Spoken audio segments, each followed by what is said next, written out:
Stand by for action.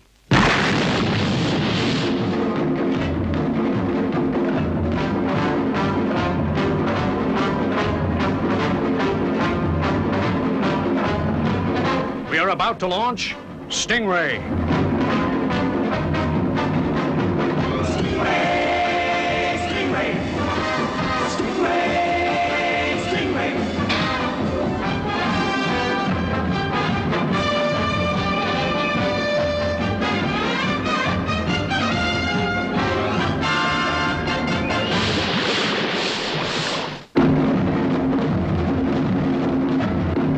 Marineville, I am calling battle station. Anything can happen in the next half hour.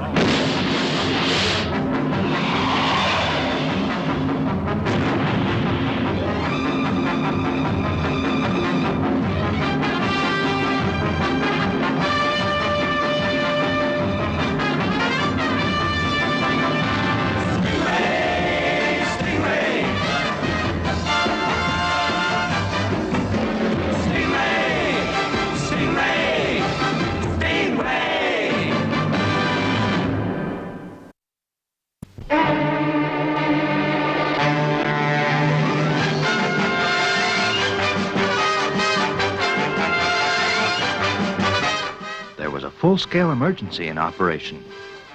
We didn't know where or who the attack was coming from. In the control tower, the atmosphere was tense.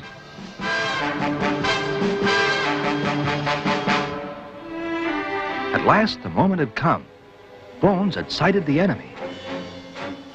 Neither Bones nor I had ever seen such a strange underwater craft. Could Stingray destroy it? Were their missiles more powerful?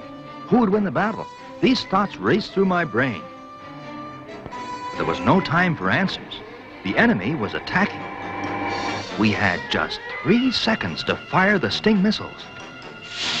But 3 seconds was enough. It seemed like an eternity before that missile struck home.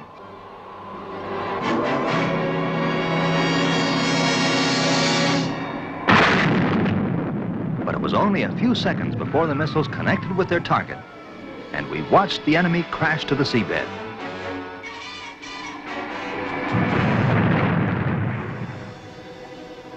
They sure were relieved in the control tower. But for us and Stingray, the danger wasn't over. The strange craft appeared undamaged, and a hatch opened in the hull. I had to take the enemy crew prisoner. I had to get over there, but fast, before they opened fire on me. There was only one way. I crawled into the Sting missile launcher. Bones took careful aim, then fired me across.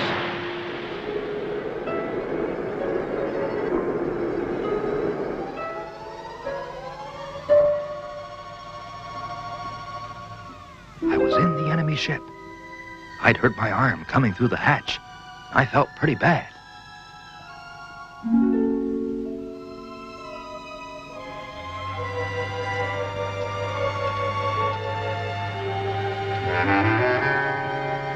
The control cabin was completely empty. As a matter of fact, the whole ship was empty. What? What did you do? Well, we towed it back to base. And now, back at Marineville, scientists and engineers are at this moment examining it. Gee, Troy, what a story. Yeah, what a story. Well, young fella, time you were in bed. Can you give me a few minutes, Atlanta? I got something to show you. Quite a boy, isn't he? Ah, it was swell of you, Troy, coming to the orphanage with me. You've really given Barry something to talk about. Anytime, Atlanta, you know that. You knew Barry's father, didn't you? Yes. Yes, I did. It was a real tragedy. But don't let's talk about that. Well, what did you think of my bedtime story? Oh, fine, except that part where you were supposed to have been fired from the missile launcher and all that jazz about hurting your arm coming through the hatch. You old fraud, Troy. But I guess Barry would have been kind of disappointed to know you only slipped off a chair putting up Christmas decorations. Well, I may have colored the story a little, but basically it's true. Troy, look what I made. Gee, that's great. It's perfect. You must know every little detail about Marineville, Barry. I've got to, because when I grow up, I'm gonna be an aquanaut, just like my father was. Gee, Troy, isn't that cute? Say, wouldn't it be great if we could arrange a visit for Barry to Marineville? The commander would never agree, Atlanta. But think how much it would mean to Barry. Couldn't we at least try? Listen, I've got a little idea that might do it. Barry, have you got a pencil and paper? Sure, Troy. Now, I'm going to try and organize a trip for you to Marineville. You'd like that, wouldn't you? You bet I would. Well, I can't promise anything, but this is what you do. Write down exactly what I say. Dear Troy Tempest, you really want me to read this letter, Captain? Why, yes, sir. Like I said, it's from Barry Byrne in the Wasp's orphanage. His father served under you, Commander. Yeah, Captain Byrne was a great guy. Great guy. But even if his son has asked to come to Marineville... Oh, I know that's impossible, sir. But I'd still like you to read the letter. It's real cute. Dear Troy Tempest, I think the World Aquanaut Security Patrol is super. When I grow up, I'm gonna enlist and be just like my father. Go on, Commander. You're my favorite aquanaut, Troy. Gee, it must be great going to sea and having all those terrific adventures. I wish I could come and stay with you and Atlanta for a visit. He can't, Troy. You know the rules. Of course not, Commander. And Atlanta for a visit. Then I can meet the man my father was always talking about. If I have got a hero, then I guess it's the man who actually runs the Wasps, because he takes all the responsibility. Yeah, Commander Shore must be a real swell guy. What's the matter, sir? Nothing, Troy. Yeah, he sounds a nice kid. You know, I've been thinking. Maybe it wouldn't hurt if young Barry did come here. He could stay with Atlanta and me just for a few days. Yeah, why not? And tell you what, Troy, you go and collect him. You can stay with us over Christmas.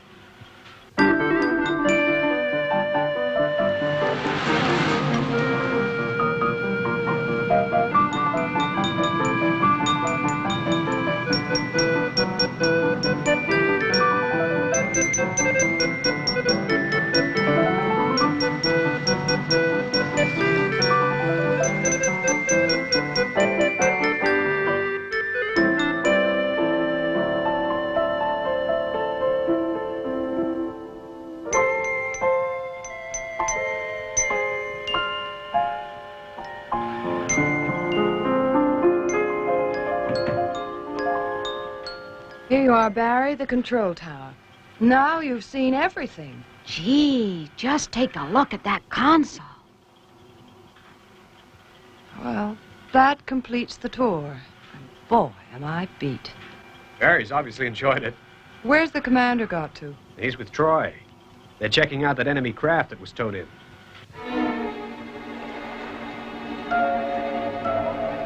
It's a mystery, Troy. No doubt about that. The engineers say this craft must have had a crew. Where did they get to? No chance, I suppose, that it was under remote control. No. They've established that there's no remote control equipment aboard. Thus, the crew could have ejected after the attack. Oh, I doubt it, Commander. We would have seen him. Maybe they used the rear hatch and you didn't see him. I don't think so. But maybe we ought to check the possibility. Yeah, you're right, Troy. We know how to pilot this craft now. I suggest we put someone in here, take this ship and Stingray out to sea. Then we reenact the battle, so that we establish beyond doubt whether the crew could have gotten away without you seeing.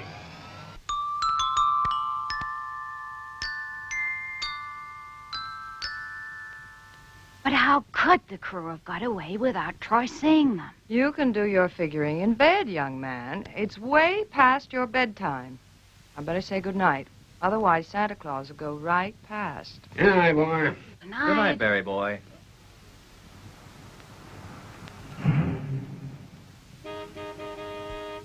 Yeah, guess that's the boys for me. We're having a little celebration at the mess. See you later. Good night, Commander. Good night, Father. Let me give you a hand, Sam. That's okay. I can manage.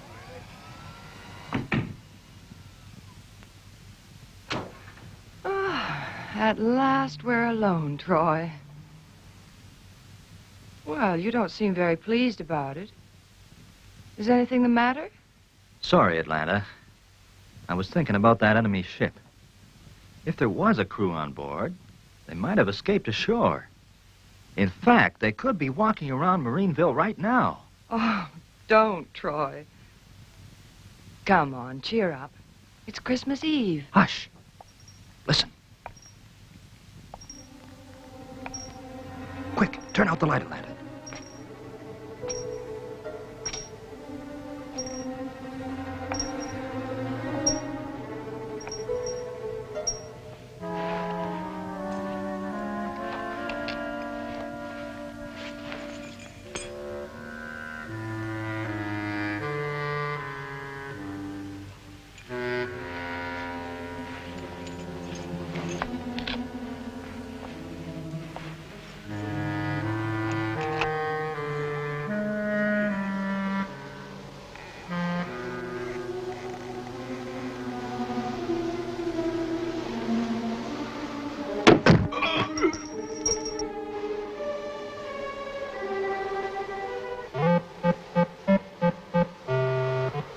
Shucks, Troy. Now, what'd you go and do that for? Phones. I'm just playing Santa Claus. A bunch of guys on the base got together and bought some Christmas gifts for Barry. I'm just delivering them. Door wasn't locked, so I came right in. I'm sorry, Phones. Guess I've got the jitters. Anyway, Merry Christmas, Santa Claus.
Wow. Say, will you look at this? A model of Stingray. You know, Commander, what would really make Barry's Christmas is a ride in Stingray. Stingray? Troy, you can't just go joyriding. I wasn't thinking of joyriding, sir. We could recreate that battle with the enemy craft. It's purely routine. Maybe so, Captain. But I have got a hero, then I guess it's command ashore. Yeah, well, as it's Christmas Day, there won't be much going on. Okay, Troy, I'll tell Phones and you straighten it out with Atlanta. Whatever happens, we're gonna solve the mystery of that enemy crew.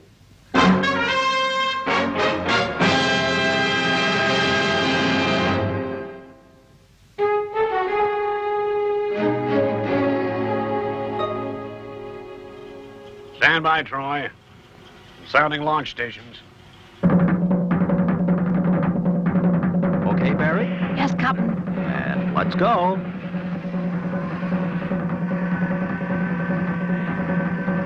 Gee, Troy, isn't it great?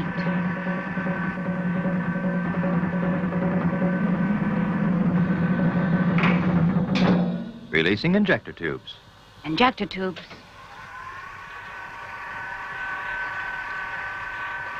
Closing number 1 hatch. Number 1 hatch closing. Bones, you're clear to go. Moving out now, Commando.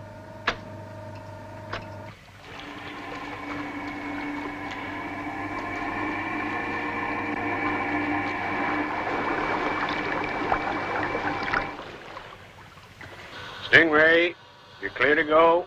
Thanks, Commander. Releasing elevators.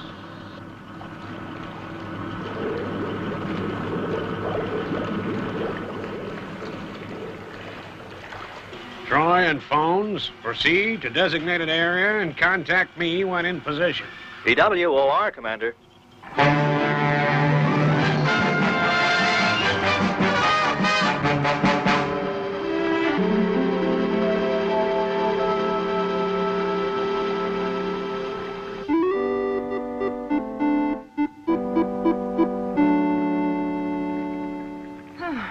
Nearly ready.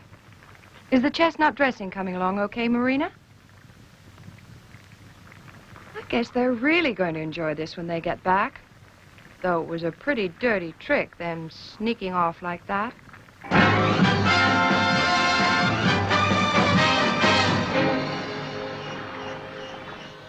Tower from Stingray. Tower from Stingray. Go ahead, Troy. I'm receiving you loud and clear. We are in position, Commander. Okay, you know what to do. Stage the attack exactly as it happened. Without the missile, of course. Of course. PWOR. PWOR. Now, you were there, Phones. Just copy every move that vessel made. Okay, Captain. Stand by.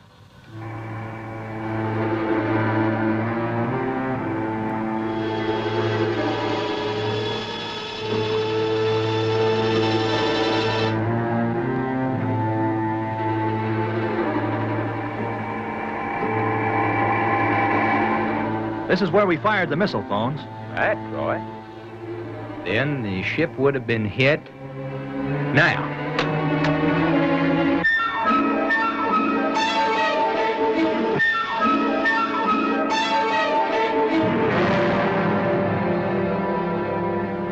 Well done, Phones.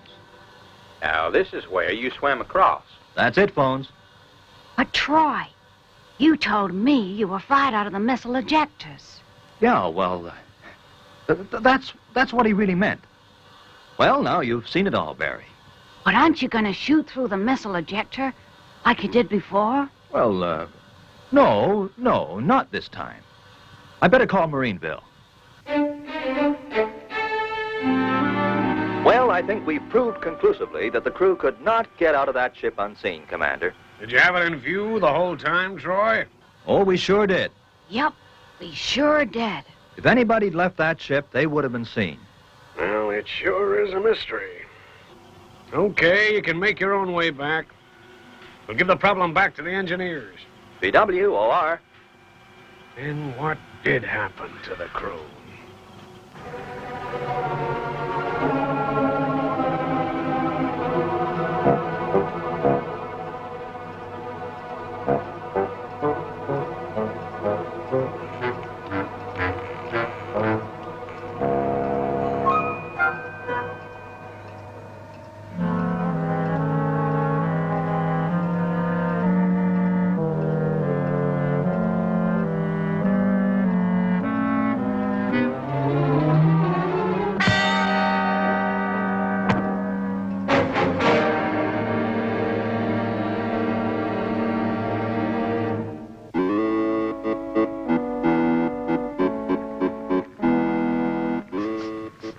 Coming along nicely. All I can say now is those fellas had better not be late home for their Christmas dinner.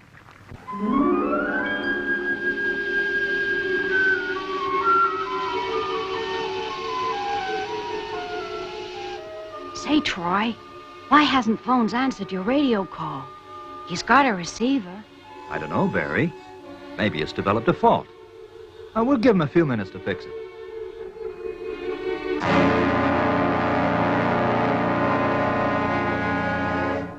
So, my friend, you have finally woken up. Where did you come from? I was waiting for you to ask me that. A secret compartment was built into this craft. It was all part of the plan. Plan? What do you mean? We knew that if you discovered this ship empty, you would take it into Marineville. I was able to study your defenses. With the knowledge I gained, my people will be able to invade and capture your land. Gee, you make it sound so simple. It will be. I'm going to open our escape hatches. Troy Tempest will know that something is wrong, so he will swim across to see what has happened. As he leaves Stingray, I will shoot him down like a dog. And our invasion fleet commander will be delighted when I tell him that in addition to the information and prisoner, I also disposed of Captain Troy Tempest. What now, Troy? Just a minute.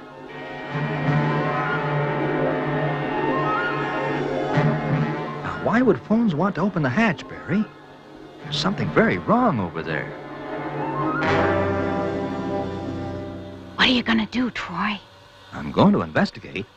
But if there is somebody aboard, they could shoot me down as I swim across. Then I guess there's only one thing to do. Oh? Well, what's that? You'll have to be fired from the missile ejectors again. Yeah, well, you see, Barry, the facts are these. When I said that... Go on, Troy. Go on. I'm listening. Yeah. Why not? It should work. They'd never hit me at that speed. I might even take them by surprise. Okay, Barry. Do you think you can fire me across? Sure I can. I'm gonna be an aquanaut, remember? Right. I'm going to set the mechanism, and when I call you over the radio, you push this button. No sign of Tempest yet. As soon as Stingray's hatch is opened, I shall prepare to fire. You rat, he doesn't stand a chance.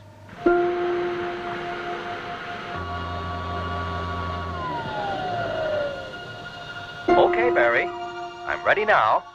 Push the blue button. Right, sir. Good luck. Thanks, Barry. I'm going to need it. Fire. Tempest.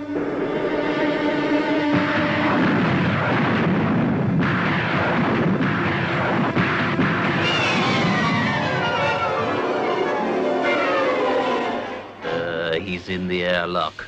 He has been lucky so far, but when that door opens, his good luck will end.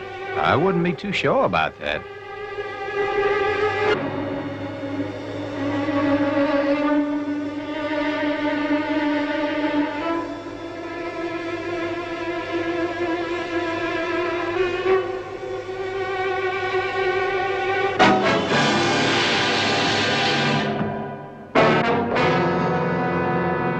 Good shooting, Skipper.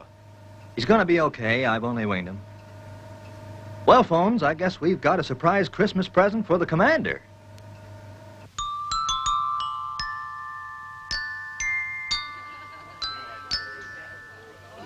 Atlanta, this is the best Christmas dinner I've ever eaten. Well, after your narrow escape, I'm only too glad you're here to enjoy it. You can thank Troy for that. Hey, not so fast, phones. Don't thank me. Thank our future aquanaut, Barry Byrne. Gee, this really has been a Christmas to remember.